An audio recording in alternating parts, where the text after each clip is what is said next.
Innal hamdalillah nahmaduhu wa nasta'inuhu wa nastaghfiruh wa na'udzu billahi min shururi anfusina wa min sayyiati a'malina. Man yahdihillahu fala mudilla lahu wa man yudlil fala hadiya lahu. Asyhadu an la ilaha illallah wa asyhadu anna Muhammadan 'abduhu wa rasuluhu la nabiyya wa la rasula ba'dahu. Hadirin jamaah salat subuh yang dirahmati Allah Subhanahu wa taala.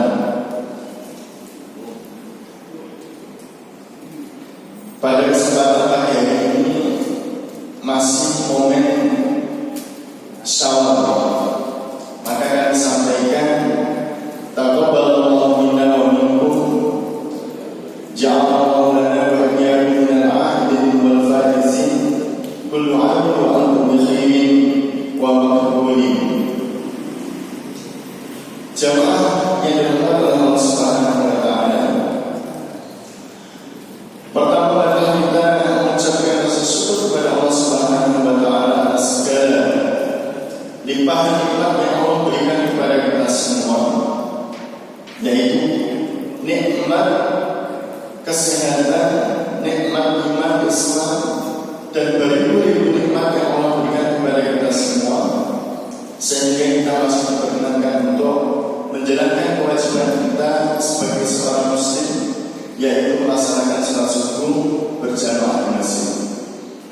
Salawat serta semoga tetap terlimpahkan kepada baginda kita Muhammad sallallahu alaihi wasallam, uswatun hasanah kita, teladan kita, panutan kita,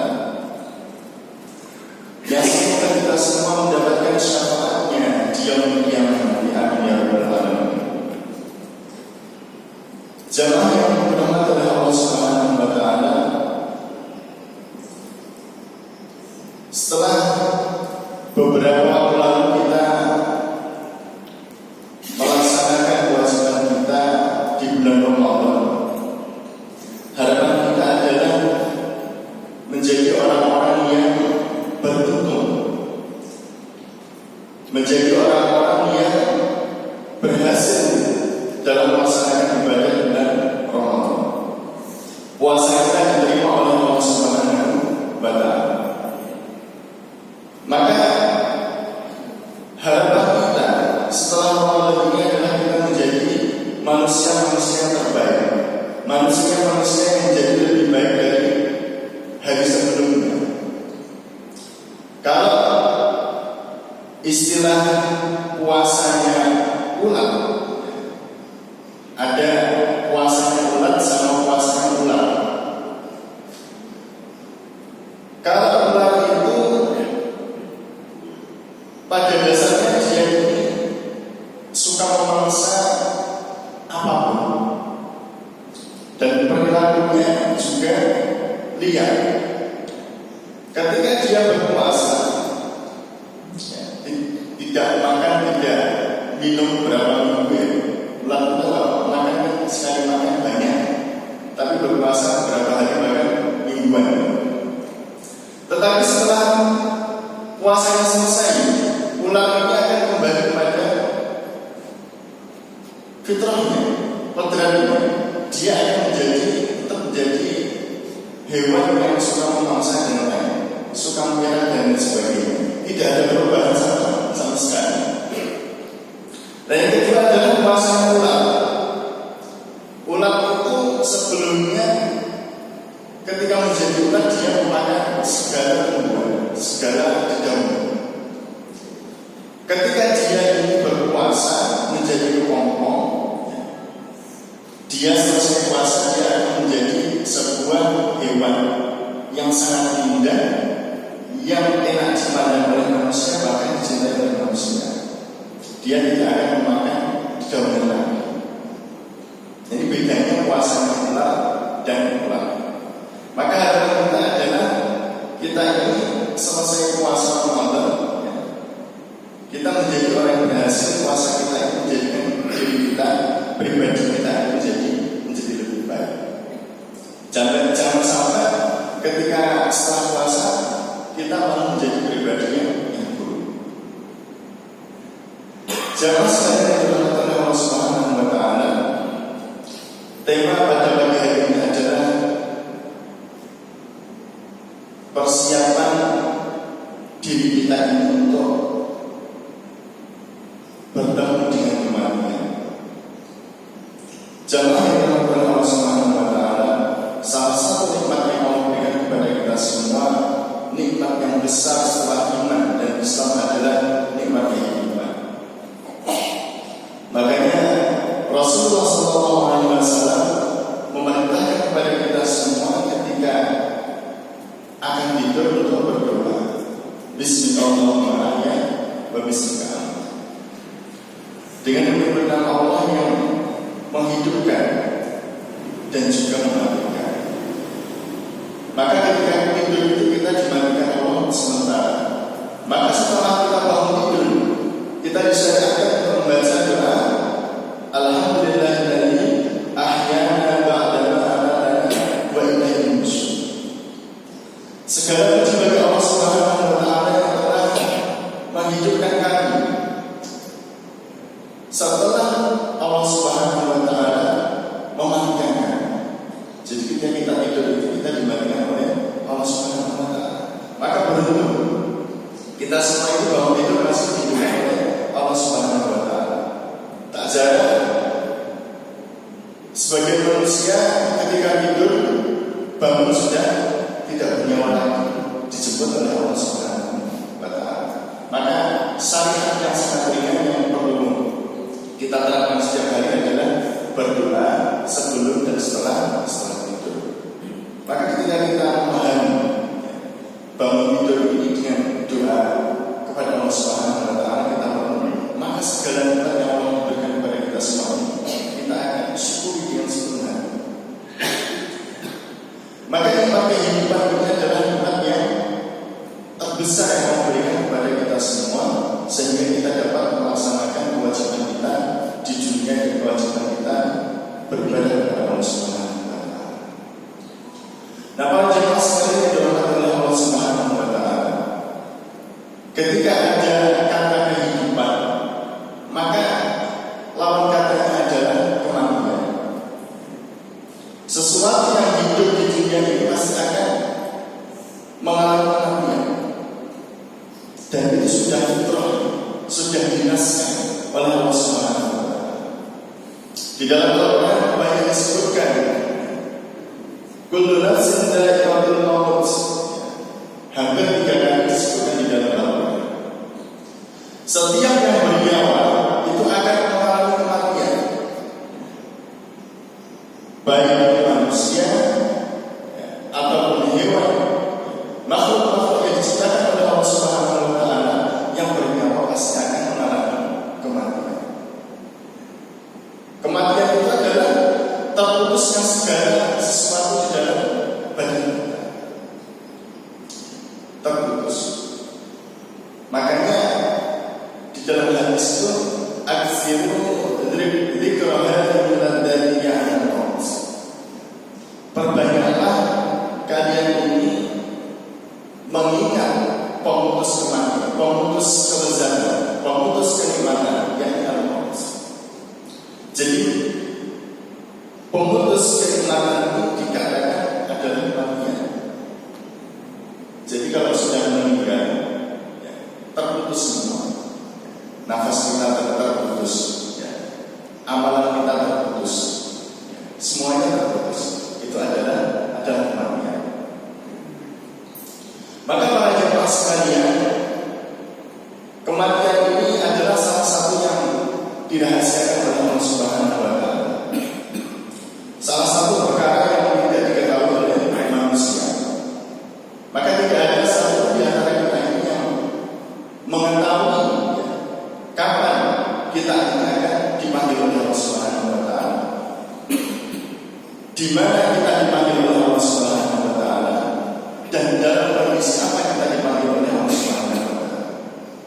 Maka tak jarang kita menjumpai saudara-saudara kita, ada yang meninggal dalam keadaan bersujud, ada yang meninggal dalam keadaan sakit, ada yang meninggal dalam keadaan kecelakaan, ada yang meninggal dalam semua kondisi. Dan tak jarang juga kita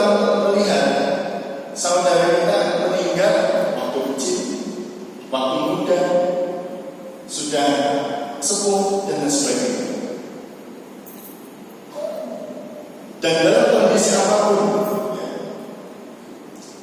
maka rahasia Allah yang manusia tidak kita mengetahui, maka kita perlu mengimani. Maka yang perlu kita siapkan adalah bagaimana kita mempersiapkan diri kita ini agar siap untuk dipanggil oleh Allah Subhanahu wa Ta'ala. Sisa-sisa waktu kita ini siap untuk dipanggil oleh Allah Subhanahu wa Ta'ala. Karena kalau sudah ajal menghampiri kita, tidak akan diundur sedikit pun ataupun dimajukan sedikit pun. Kalau di dalam Al-Quran dijelaskan, walikulli ummatin ajal, dan setiap umat itu akan mengalami kematian. Fa idza jaa ajaluhum la yasta'khiruna sa'atan wa la yastaqdimun. Maka ketika ajal itu telah datang menjumpai mereka, la yasta'khiruna sa'atan wa la yastaqdimun, tidak akan ditangguhkan sedikit, ditunda sedikit pun, dan tidak akan dipercepat sedikit. Sudah, kalau sekiranya si A dipanggil Allah Subhanahu wa Ta'ala hari ini, menit ini, di mana, misal di sini dalam kondisi begini, sudah dilepaskan oleh Allah Subhanahu wa Ta'ala. Maka yang perlu kita siapkan adalah bagaimana kita ini siap untuk disebut oleh Allah Subhanahu wa Ta'ala. Sisa umur kita yang mungkin masih diberikan umur panjang ataupun masih muda, maka perlu kita kuatkan persiapan kita. A'mal ummati baina sittina wa sab'ina wa aqalluhum yajlisun dzalika. Kebanyakan umur umat itu adalah antara 60 dan 70. Dan sangat sedikit di antara mereka yang mencapai umur tersebut. Hadis Nabi mengatakan begitu. Maka Rasulullah itu meninggal di umur 63. Maka kalau kita ingin umurnya lebih dari itu, ya itu bonus yang luar biasa dari Allah Subhanahu wa Ta'ala.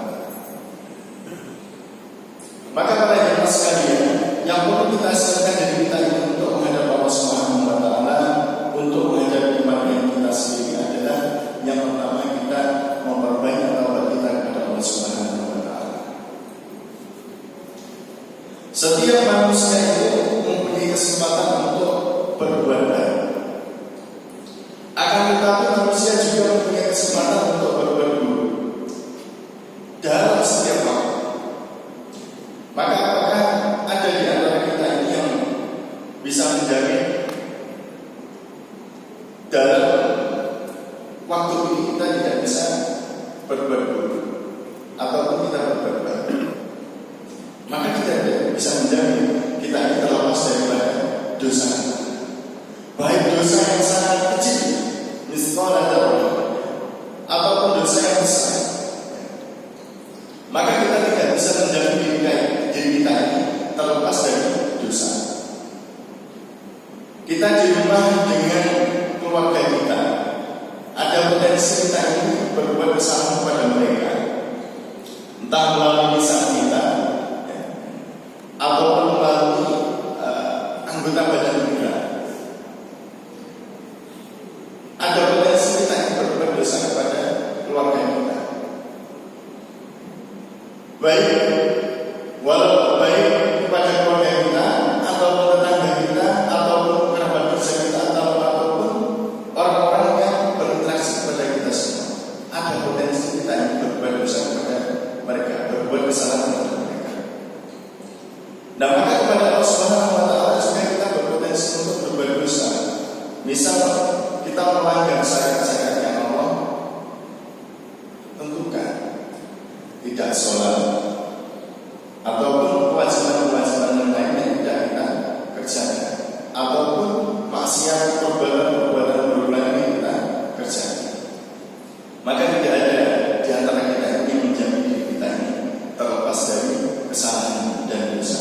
Maka sejatinya sebagai orang yang takut akan kematian, kita ini selalu bertobat kepada Allah Subhanahu wa Ta'ala, selalu meminta ampun kepada Allah Subhanahu wa Ta'ala setiap saat, memperbanyak zikir kita, memperbanyak istighfar kita kepada Allah Subhanahu wa Ta'ala. Apabila kita mempunyai kesalahan kepada manusia, maka kita segera mungkin kita meminta maaf kepada mereka. Begitu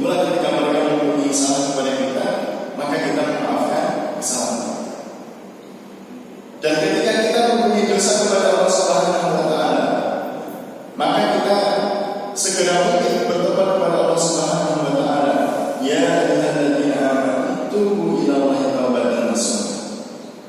Wahai orang-orang yang beriman, bertaubatlah kepada Allah Subhanahu wa taala dengan taubatan nasuha, taubat yang sebenar-benarnya. Dikatakan taubat itu kalau dia itu menyesali apa yang telah dia kerjakan, dosa-dosa yang telah dia kerjakan, dan setelah dia menyesali, dia tidak akan mengulangi lagi dosa-dosa yang telah dia kerjakan. Ya misal kalau ada orang yang bilang tobat, setelah mencuri dia tobat, habis di penjara mencuri lagi, itu sama saja tidak tobat. Kapok-kapok logo istilahnya. Jadi bukan taubatan nasuha. Taubatan nasuha itu adalah ketika dia berbuat dosa, terus dia bertobat kepada Allah Subhanahu wa taala, menyesali dia tidak akan pernah melakukan lagi kesalahan ataupun dosa tersebut. Itu adalah taubatan nasuha.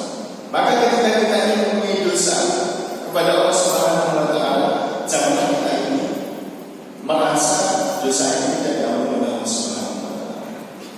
Allah mengatakan di dalam Al-Qur'an, "Qul ya ayyuhalladzina asrafu 'ala anfusihim la taqnatu min rahmatillah." Katakanlah wahai Muhammad kepada hamba-hambamu yang telah lalai ataupun melampaui batas atas diri mereka, la taqnatu min rahmatillah, janganlah kalian ini berputus asa terhadap rahmatnya Allah. Innallaha yaghfiru dzunuba jami'an, sesungguhnya Allah yang mengampuni dosa-dosa kalian semuanya. Innahu huwal ghafurur rahim. Maka ketika orang sudah melampaui batas dosanya banyak, ketika dia ingin bertobat kepada Allah Subhanahu wa taala, dia akan diampuni oleh Allah Subhanahu wa taala. Janji Allah di Al-Qur'an sudah baik sekali.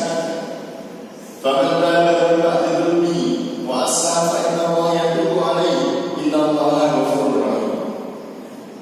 Barang siapa bertobat setelah dia ini berbuat dosa, zalim, wa aslaha, dan dia ini membenarkan dirinya ataupun memperbaiki dirinya, wa aslaha fa innallaha yatubu 'alaihi, sesungguhnya Allah mengampuni dosa-dosa. Maka jangan berkecil hati ketika kita ingin dosa kepada Allah Subhanahu wa taala, segera kita bertobat kepada Allah Subhanahu wa taala. Rasulullah SAW yang diberi gelar maksum, yang terlepas dari dosa saja, masih beristighfar kepada Allah Subhanahu wa taala sehari 370 sampai 100 kali. Maka kita yang tidak terlepas dari dosa seharusnya lebih dari beristighfar kepada Allah Subhanahu wa taala. Maka oleh karena itu jemaah sekalian, kita perbanyak istighfar kita kepada Allah Subhanahu wa taala, kita perbanyak taubat kita kepada Allah Subhanahu wa taala, agar kita ini selalu terlindungi dari perbuatan-perbuatan keburukan atau dosa kepada Allah Subhanahu wa taala. Itu yang pertama para jemaah sekalian. Yang kedua yang perlu kita siapkan agar kita ini menjadi orang-orang yang siap dijemput oleh Allah Subhanahu wa taala, yaitu memperbaiki amal soleh kita. Di dalam hadis, amal yang terbaik itu apa? Fa inna khairal a'mali adwamuha wa inqala. Maka sesungguhnya amal yang baik itu amal yang terus-menerus dilakukan, terus-menerus istiqomah walaupun sedikit. Allah memberikan kemudahan kepada para umat manusia, kepada kaum muslimin untuk mendapatkan kebaikan-kebaikan, untuk mengumpulkan pahala-pahala. Kita ini diberikan kemudahan oleh Allah Subhanahu wa taala. Tinggal kita ini mau enggak untuk mengambilnya. Kalau kewajiban-kewajiban kita sudah jelas, sholat wajib, puasa Ramadan, akan tetapi banyak amalan-amalan sunnah ini yang menjadikan kebaikan-kebaikan atau pahala-pahala kita ini semakin banyak. Salah satu amalan mudah untuk kita lakukan adalah membaca Al-Quran. Membaca Al-Quran itu kan tidak membutuhkan biaya. Kalaupun tidak punya uang, kita bisa pergi ke masjid, banyak sekali Al-Quran gratis, tinggal baca. Al-Quran itu adalah, membaca Al-Quran itu adalah salah satu amalan yang mudah. Akan tetapi pahalanya sangat luar biasa. Di dalam hadis dikatakan, man qara'a harfan min kitabillah, barang siapa membaca harfan, satu huruf dari kitab Allah, yaitu Al-Quran, falahu hasanah, maka dia akan mendapatkan satu pahala. Satu huruf, satu pahala. La aqulu alif lam mim, aku tidak mengatakan alif lam mim itu harfun, satu huruf. Walakin alifun harfun, akan tetapi alif itu satu huruf, walakin harfun dan lam satu huruf, wa mim harfun dan mim itu satu huruf. Tiga itu alif lam mim tiga huruf. Kalau Al-Fatihah berapa huruf?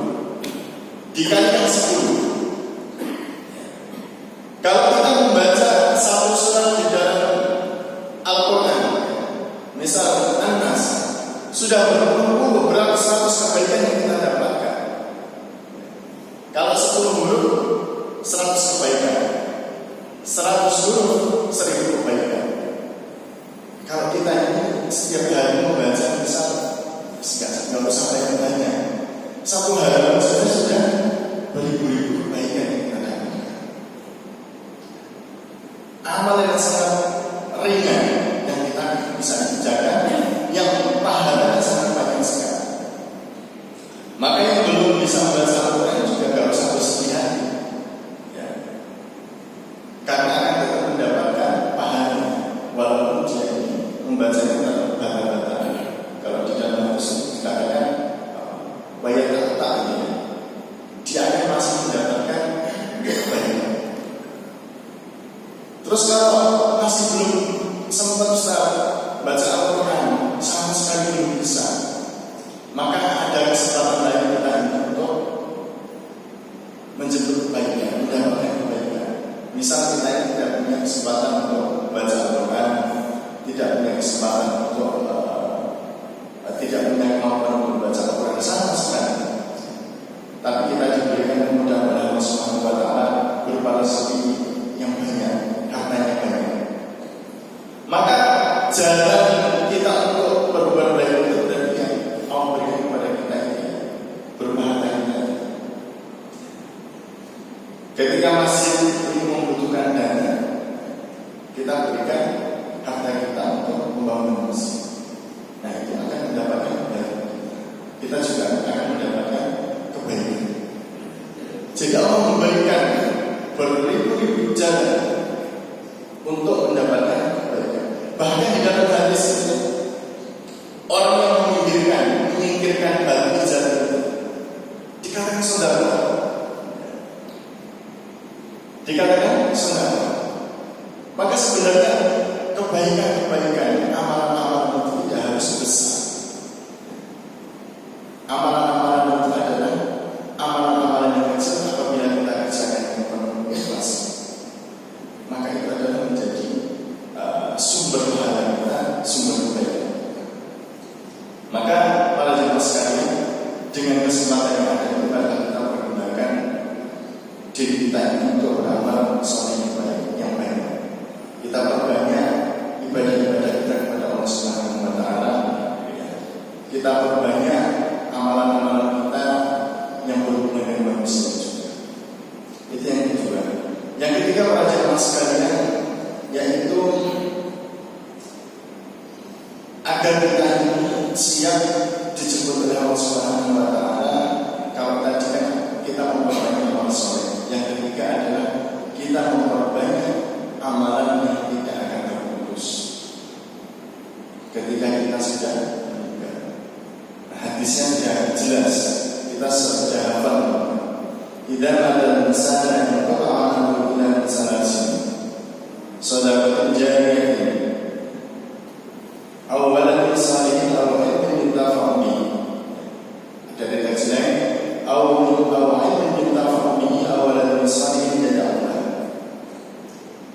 ketika manusia itu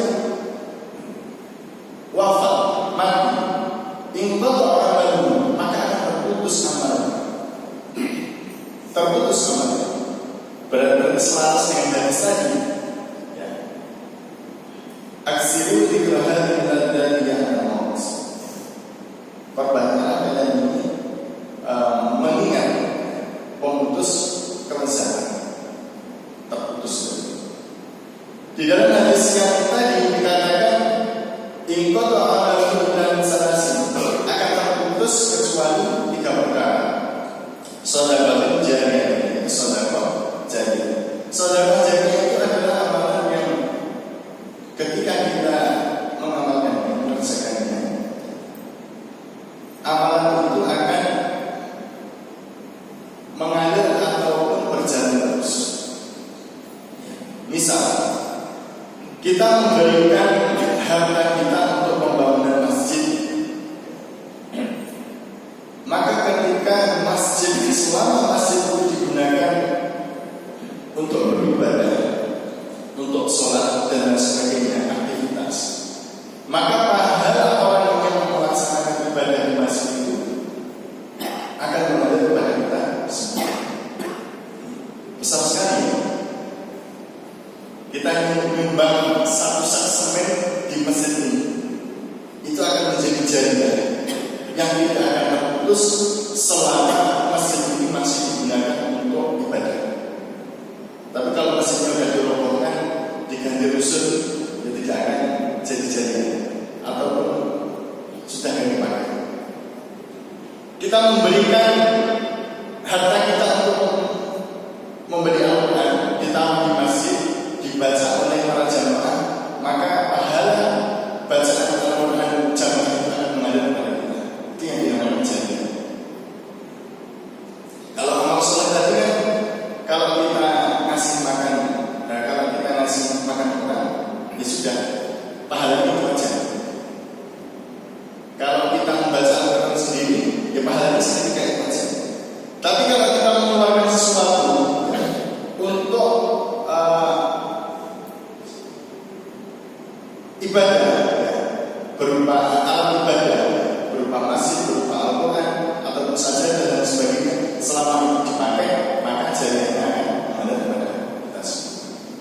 Makanya kalau masjid BS ini membutuhkan pembangunan, maka kita harus berlomba-lomba untuk mengeluarkan harta kita sebisa mungkin. Semen 1 sak, 2 sak, ataupun batako 1, batako 2, yang penting nama kita ini tercatat oleh Allah Subhanahu wa Ta'ala sebagai orang yang membangun masjid tersebut. Jangan sampai kita ini jamaahnya di sini, tapi tidak membantu pembangunan masjid. Nama kita tidak dicatat oleh Allah Subhanahu wa Ta'ala dalam pembagian amal jariyah yang mengalir terus. Ya.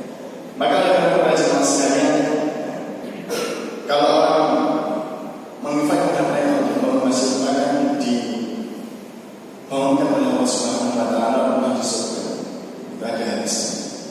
Maka kita berlomba-lomba, kita keluarkan harta kita untuk jariyah sebagai doa kita untuk menghadap Allah Subhanahu wa Ta'ala. Dari jariyah yang kedua adalah ilmu yang bermanfaat. Ketika kita mengajarkan sesuatu kepada anak kita, kalau sebagai guru kita mengajarkan sesuatu kepada murid kita, dan ilmu itu masih terus berkelanjutan digunakan. Kita mengajarkan sholat kepada anak kita, dan anak kita ini sholat dan juga mengajarkan kepada anak-anaknya, maka itu adalah sebagai jariyah. Itu namanya ilmu yang bermanfaat, yang mana pahalanya itu tidak akan terputus selama ilmu itu dipergunakan. Luar biasa. Yang ketiga yaitu awalan yang sholih yad'ulah, yaitu anak-anak yang sholih yang mendoakan Allah. Maka apakah ada di antara kita ini yang berharap anak-anak kita ini tidak sholih? Tidak ada. Harapan kita adalah anak-anak kita ini sholih dan mendoakan. Maka para jemaah sekalian, Dikisahkan kalau sahabat Luqman itu memberikan nasihat kepada anaknya, yang pertama adalah bukan bab dunia, akan tetapi bab tauhid. La tusyrik billah, janganlah menyekutukan. Maka perlu kita ajarkan kepada anak kita ini, pondasi utama anak kita ini adalah tauhid. Agar apa? Anak kita menjadi orang-orang yang menyembah Allah Subhanahu wa Ta'ala, salat kepada Allah Subhanahu wa Ta'ala, sehingga anak-anak kita menjadi anak soleh, selalu berdoa kepada kedua orang tua. Entah anak kita ini jadi apa profesinya, kalau sudah pondasinya adalah tauhid, pondasi agamanya kuat, maka dia akan selalu mendoakan orang. Harapan kita adalah anak-anak kita ini menjadi anak soleh, selalu mendoakan kita semua. Yang terakhir, para jemaah sekalian, yang perlu kita jaga adalah kita selalu berdoa kepada Allah Subhanahu wa Ta'ala agar kita ini dijemput oleh Allah Subhanahu wa Ta'ala dalam keadaan yang baik. Makanya ada doa, ya, doanya Allahumma akhirna bi husnil khatimah wa la takhirna bi su'il khatimah. Ya Allah, wafatkanlah kami dalam keadaan husnul khatimah dan jangan wafatkan kami dalam keadaan su'ul khatimah. Jadi kalau tiap hari kita doa setelah salat kita baca, dan luar biasa. Bangun subuh dan baca, dan mengingat kematian. Waktu sholat dan mengingat kematian. Maka diri kita ini